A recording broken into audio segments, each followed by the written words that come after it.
Antes de empezar, cuéntame en los comentarios desde qué ciudad nos ves y qué te enganchó de esta historia. La relación entre suegra y nuera, el drama de la herencia y el testamento, la infidelidad y la caída de un matrimonio, o el renacer de una mujer que convierte el dolor en un nuevo comienzo. Suscríbete al canal, activa la campanita y dale like al vídeo si te gustan las historias reales de superación, familia y justicia emocional. Tu apoyo nos ayuda a seguir creando contenido que llega al corazón. El otoño entró en Toledo con un frío extraño, de esos que calan sin permiso. Fue justo entonces cuando Carmen Muñoz, con sus 72 años a cuestas y una dignidad que nunca se le caía, recibió el diagnóstico. Lo que durante meses habían llamado una gastritis terca tenía otro nombre: cáncer de páncreas en estado avanzado. En la consulta, Carmen sostuvo la mirada del médico sin dramatismos. Por fuera, ni una lágrima. Por dentro, un edificio entero desplomándose sin hacer ruido. Viuda desde los 60, había sacado adelante a sus dos hijos, Javier y Enrique, desde la soledad y el trabajo silencioso. Orgullosa de su independencia, jamás pidió ayuda, ni siquiera cuando la vida apretó más de la cuenta. Pero esa vez el cuerpo dijo basta. Los médicos hablaron de cuidados paliativos, de compañía constante, de aprender a delegar. Delegar. A Carmen esa palabra le sabía a derrota. No quería sentarse en el sofá a ver pasar los días, quería seguir barriendo su casa, haciendo su café, yendo al mercado. Lo intentó cuanto pudo, hasta que el cuerpo la traicionó una mañana entera, con un cansancio minucioso que ya no se iba con la siesta. Javier fue el primero en enterarse. Atendió el teléfono con una frialdad pulida y prometió pasar el fin de semana. Vivía a 1 hora en coche, pero habló como si tuviera que cruzar un océano. Enrique, el pequeño, reaccionó con más calor, genuinamente preocupado, aunque estaba en Barcelona y no podía ausentarse de su trabajo con facilidad. Carmen dijo: no os preocupéis, no os preocupéis que las madres sueltan para que no duela, y guardó su propio miedo como quien guarda un secreto que pesa. Se esforzó por mantener una rutina: barrer, preparar el desayuno, anotar en una libreta lo pendiente, pasear entre los puestos del mercado agarrándose a la bolsa como si fuera un asidero. Cada día la enfermedad le robaba un poquito más de autonomía, y eso era lo que más le dolía. Más que el diagnóstico, más que el dolor físico. El insomnio se instaló primero, luego las punzadas que no respetaban noche ni día. Lo que más la hería no era la idea de morir, sino la sensación de convertirse en una carga. No quería desconocidas en su cocina poniéndole una manta. No quería visitas por compromiso. Anhelaba presencia sincera, compañía verdadera. Y entonces se dio cuenta, había una mirada que no se apartaba, unas manos que nunca faltaban. Y no eran las de un hijo, sino las de su nuera. Entre tazas de tila, visitas médicas y silencios de casa grande, Carmen comenzó a ordenar su memoria. Miraba las paredes cargadas de fotos, el reloj que había heredado de su madre, la cómoda con olor a madera vieja. Pensó en su testamento, aquel que había firmado hacía años cuando se sintió fuerte y eterna, y supo que algo ya no encajaba. Quería un legado justo. No para quien llevaba su sangre, sino para quien había estado. Para quien cuidó, amó, sostuvo sin pedir nada. ¿Quién merecía de verdad quedarse con lo construido? Lucía había entrado en la familia sin hacer ruido. De voz suave, mirada firme y una serenidad que no le cabía en el cuerpo, había conocido a Javier en la universidad. Se casaron jóvenes, vivieron en Madrid, él, en la banca, ella, maestra de infantil. Al principio, Carmen la observó de lejos, con ese recelo que a veces tienen las suegras buenas para proteger a los hijos. Pero Lucía se ganó su lugar con la paciencia de la gota que cincela. Llamadas a media tarde, visitas para hacer la compra, fines de semana compartidos. La rutina tejida con gestos pequeños. Cuando Carmen cayó enferma, fue Lucía quien la acompañó a la primera consulta. Javier tenía una reunión imposible de mover. Ella reorganizó horarios, pidió permisos, y se convirtió en la sombra cálida de su suegra. Llegaba cada mañana a las 8. Ayudaba a Carmen a incorporarse, le preparaba una tostada y el café con leche como a ella le gustaba, ponía una lavadora, y si el tiempo aflojaba, la llevaba a respirar al jardín. Por la tarde, revisaba medicación, releía con ella poemas subrayados, cocinaban juntas un cocido o unas natillas que sabían a infancia. Lucía anotaba cada indicación médica, preguntaba lo que había que preguntar. Sin anunciarlo, Carmen comenzó a confiar en ella más que en sus propios hijos. «Eres más hija que nuera», le dijo un día, con la voz hecha hilo. «Mi niña», la llamaba a veces, como si así borrara el política de suegra política. En el ambulatorio, Las enfermeras decían que no habían visto un vínculo así. Y era cierto, ya no era el matrimonio con Javier lo que las unía, era un amor construido al margen de la sangre. Mientras Lucía se desvivía, a Javier se le fue empañando la mirada. Dejó de hablar. Llegaba tarde. Se encerraba en llamadas. Salía cada noche con el no me esperes por delante. Lucía intentó no pensar mal. Justificó con horarios, con el estrés del sector financiero, con cualquier cosa que no fuera la punzada que le gritaba el instinto. Aún así, no abandonó el lugar donde sabía que tenía que estar. Cuidar no por compromiso, sino por convicción. La distancia con Javier se convirtió en una frontera. Dejó de mirarla a los ojos. A la hora de la cena bajaba la cabeza, masticaba rápido sin levantar la vista del móvil. A veces dormía en el sofá por la espalda, decía. El matrimonio se quedó sin lenguaje. Lucía intentó avivar la llama, una cena fuera, una escapada, cocinar juntos como antes. Siempre había una excusa. La casa se volvió territorio de pasos medidos. Con cada silencio, a Lucía se le quebraba un poco más el pecho. Carmen no preguntaba, pero veía. Madre antes que enferma, captaba las sombras. Cuando Lucía entraba en la habitación con los ojos cansados, ella le tomaba la mano. Perdieron el pudor y ganaron una verdad tácita, algo iba mal. Y mientras Javier encendía otro cigarro mental, su doble vida ya llevaba meses de andadura. En una conferencia financiera conoció a Patricia López. Joven, ambiciosa, de sonrisa afilada. Coordinadora de eventos, mirada de quien mide la sala y elige escenario. El halago fue fácil.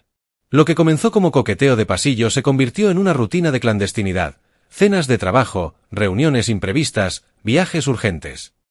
Patricia le ofrecía admiración, novedad, aire. Y Javier, cómodo en su egoísmo, se dejó llevar, desmemoriado de años de historia junto a Lucía, de noches en vela cuidando a Carmen, de promesas ante un juez. Con el tiempo, el desprecio de Javier hacia su esposa creció sin disfraz. La criticaba por su ropa sencilla, por su voz tranquila, por dedicarle tanto tiempo a la enferma.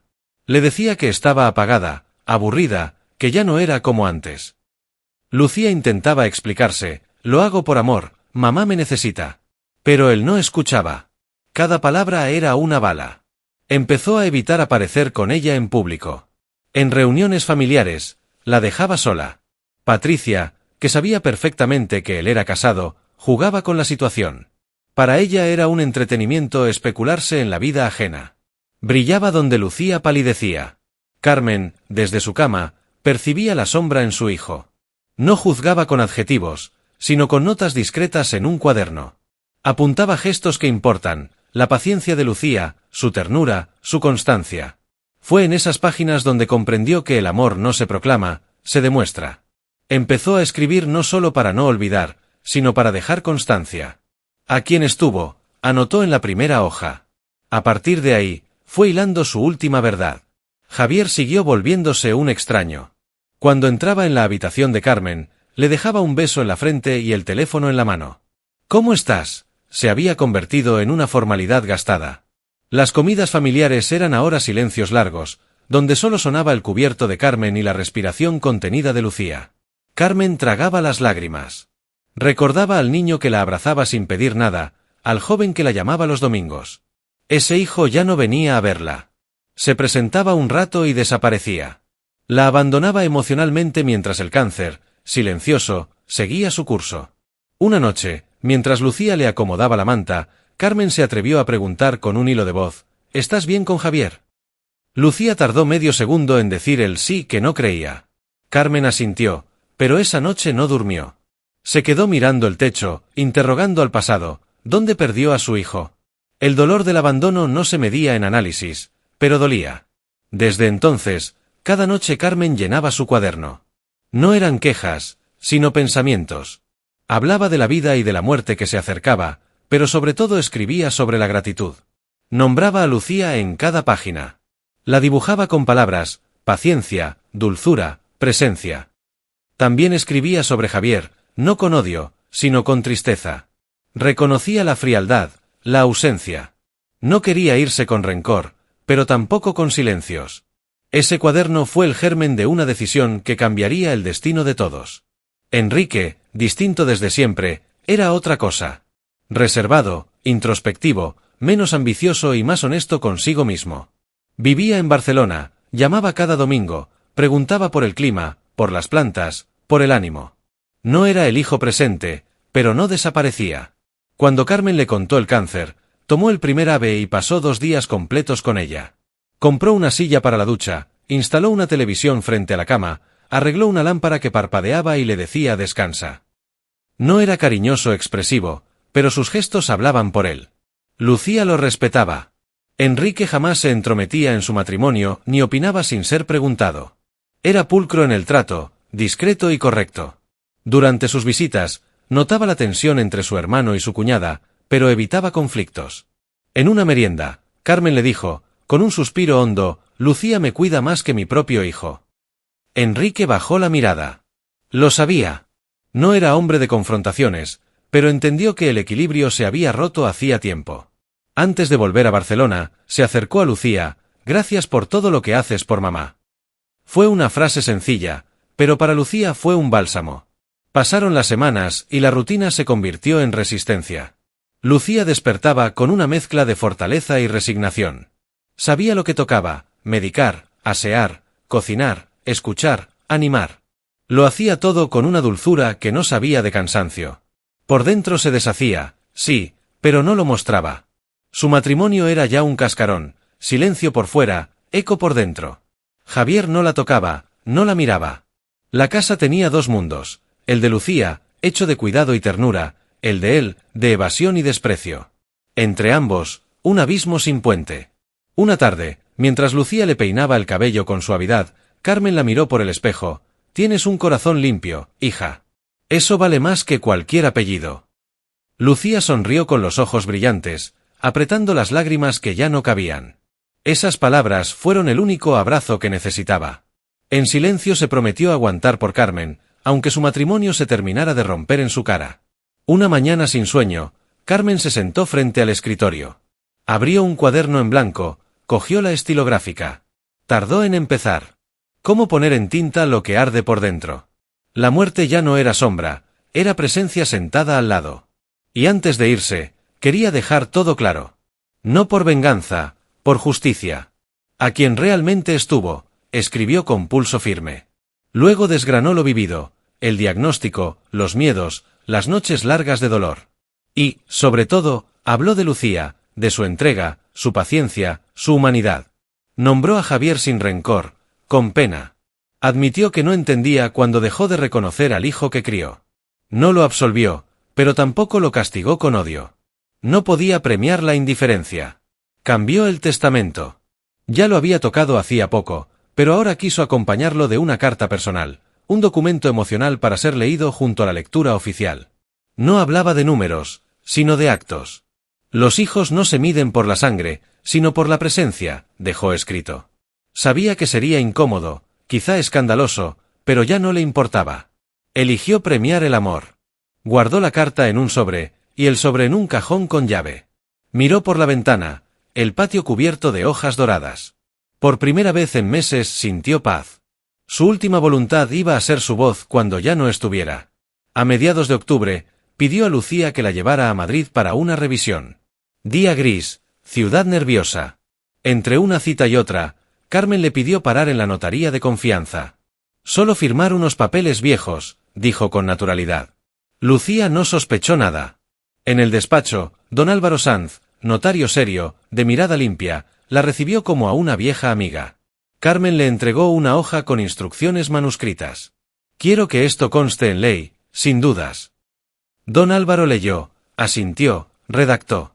Donde antes todo estaba dividido entre Javier y Enrique, apareció un nombre nuevo y definitivo, Lucía Ramírez. La casa familiar de Toledo, los 2 pisos en Salamanca y la cuenta de ahorros quedarían a su nombre. A Javier y Enrique les correspondería una suma simbólica y una carta personal. Carmen firmó como quien sella su verdad. Al salir, se sentó en un banco a respirar. No sentía culpa, sentía justicia. La muerte llegó en silencio, como una tarde que se apaga sin darse cuenta. Carmen llevaba días más frágil, los ojos más lejos. Aquella tarde, Lucía la vistió con una bata limpia, le dio de comer unas cucharadas de puré, le peinó el cabello con cuidado y se sentaron en el salón a ver el cielo tornarse ámbar. «No te vayas todavía», pidió Carmen, apretando su mano. Lucía asintió. Entonces, el corazón de Carmen empezó a latir más despacio, como si cada latido fuera una despedida. Un suspiro largo, suave. La cabeza se rindió sobre el hombro de Lucía. El cuerpo dejó de resistir. Lucía no lloró enseguida. La sostuvo en silencio, inmóvil, como si el tiempo le diera unos minutos de tregua. Llamó al médico. Llamó a Enrique. Javier no respondió. El médico confirmó el fallecimiento con respeto. Lucía lavó las manos de Carmen, le cerró los ojos, le colocó la medalla entre los dedos. No hubo gritos, ni escenas. Solo un silencio espeso, sagrado. La casa entera veló a sus paredes. Lucía se sentó frente al cuerpo, con las manos juntas, y se quedó allí hasta que llegaron los servicios funerarios. Ni muerta quiso dejarla sola. El entierro fue íntimo, como ella había pedido. Enrique llegó desde Barcelona y no se apartó de Lucía. Javier apareció tarde, con gafas de sol, sin abrazos ni palabras. Durante la misa, Lucía no apartó la vista del féretro. Sentía que despedía a una madre. Javier permaneció inmóvil, brazos cruzados, como un invitado incómodo. Al final, desapareció por la puerta lateral sin despedirse. A Lucía no le sorprendió, pero le dolió. Terminaba de comprender que ese hombre ya no era su marido en nada que valiera. 10 días después, el despacho de don Álvaro llamó a Lucía para la lectura oficial del testamento. También citaron a Javier y a Enrique. A Lucía se le hizo un nudo en el estómago. No esperaba nada, pero intuía que no sería fácil. La notaría estaba en Chamberí, en un edificio antiguo. Enrique llegó puntual. La abrazó con sinceridad. Javier entró el último, 20 minutos tarde, acompañado. De su brazo venía Patricia López, elegante, con un bebé recién nacido en brazos. El aire de la sala se tensó como una cuerda. Lucía reconoció en un segundo lo que nadie había dicho en meses. Miró a Javier buscando una mirada, pero él la evitó. Patricia habló con desenfado: «Este es Bruno, nuestro hijo». Enrique tragó saliva. Don Álvaro entró con una carpeta, pidió silencio. Lucía intentó controlar el temblor del cuerpo. Esperó. Javier parecía seguro, como si estuviera a punto de recibir lo que creía que le correspondía por derecho de sangre. En esa sala de paredes color marfil y estanterías de madera, Lucía se prometió no llorar. No les daría ese espectáculo. No sabía que iba a escuchar la revelación que le cambiaría la vida. Cuando todos estuvieron sentados, el notario carraspeó. Lucía, con los puños apretados sobre la falda, miró la ventana para no mirar el bebé. Javier se inclinó hacia adelante, impaciente. Patricia cruzó las piernas, satisfecha. Enrique parecía el único que entendía el despropósito. Antes de que don Álvaro empezara, Lucía no pudo callarse. ¿Esto es lo que eres ahora? Javier, frío, respondió: Patricia es mi pareja. Bruno es mi hijo. Ya estoy tramitando el divorcio. Cada palabra fue un cuchillo. Lucía contuvo las lágrimas por puro orgullo. El notario pidió volver a la formalidad. La humillación había sido pública, deliberada, cruel. Aún así, nadie estaba preparado para lo que venía. Don Álvaro abrió el sobrelacrado. Empezó a leer con voz firme. Los primeros párrafos recogían deseos sencillos: funeral discreto, agradecimientos al personal sanitario, perdón a pequeñas heridas de familia. Y entonces, la frase que cortó el aire: dejo la casa familiar de Toledo, los 2 pisos en Salamanca y la totalidad de mi cuenta de ahorros a mi nuera, Lucía Ramírez. La sala se congeló. Lucía levantó la cabeza, incrédula. Enrique bajó la mirada, emocionado. Javier abrió los ojos, rojo de furia. Patricia hizo una mueca. El notario siguió: lo hago porque ha sido quien me ha acompañado en mis últimos días. No por obligación, sino con amor verdadero. Mis hijos recibirán una cantidad simbólica como recordatorio de que el afecto no se hereda, se gana. A Javier se le heló el gesto. Golpeó la mesa con la palma. Esto es una locura, escupió, girando la ira hacia Lucía. La manipulaste. La convenciste cuando estaba débil. Su voz tronó en la sala. Don Álvaro pidió calma. Enrique se puso en pie, por primera vez con una firmeza que nadie le conocía. Acepto la decisión de mamá. Fue justa. Yo no estuve como debía. Lucía sí. No es cuestión de herencia, es cuestión de verdad. Esa frase desmontó el victimismo de Javier. Lucía miró a Enrique con gratitud. El hermano distante se convertía en aliado. Patricia, con el bebé en brazos, empezaba a darse cuenta de que ese guión no iba a resultar como había imaginado. El notario detalló las cifras, la cuenta con más de 180.000 euros, la propiedad de la casa, los 2 pisos de Salamanca. Todo pasaba a nombre de Lucía. A Javier y a Enrique, una suma simbólica y una carta personal de Carmen ya archivada con el documento legal. Los hijos no se miden por la sangre, sino por la presencia. Quien no cuida, no merece. Nadie replicó. Javier agarró la chaqueta y salió dando un portazo. Esto no va a quedar así, murmuró por el pasillo. Patricia se levantó después, sosteniendo a Bruno con inseguridad nueva. Miró a Lucía de reojo y, por primera vez, se sintió ajena. Afuera, Javier discutía por teléfono, descompuesto. Ella entendió, quizá no del todo, pero lo suficiente, que había apostado mal. Después de la lectura, la sala quedó en un silencio respirable. Don Álvaro guardó los papeles con gesto profesional. Enrique acompañó a Lucía hasta la puerta. «Si necesitas algo, llámame», dijo, con una honestidad que no hacía ruido. Lucía salió al aire de Madrid, con el corazón conmovido y las piernas temblando. No se sentía rica. Se sentía vista. Carmen, su Carmen, la había protegido hasta el final. No por caridad, sino por justicia. Aquello no borraba el dolor, pero le devolvía una dignidad nueva. Semanas después, Lucía empaquetó su vida en unas pocas cajas. No huyó de Toledo, simplemente se fue con serenidad. Burgos, con su aire frío y sus calles de piedra, le ofrecía anonimato y una oportunidad de empezar de cero. Alquiló un piso pequeño en el centro. La cocina, luminosa, le recordó las recetas que hacía junto a Carmen. No quería lujo, ni coches, ni joyas. Tenía un sueño guardado como un mantel para días especiales: abrir un restaurante de comida casera, como los de antes, con sabor a hogar. Encontró un local modesto en una calle con encanto. Lo reformó con una cuadrilla local. Pintó paredes en tonos cálidos. Colgó fotos de su infancia. Bautizó el lugar como la cocina de Carmen.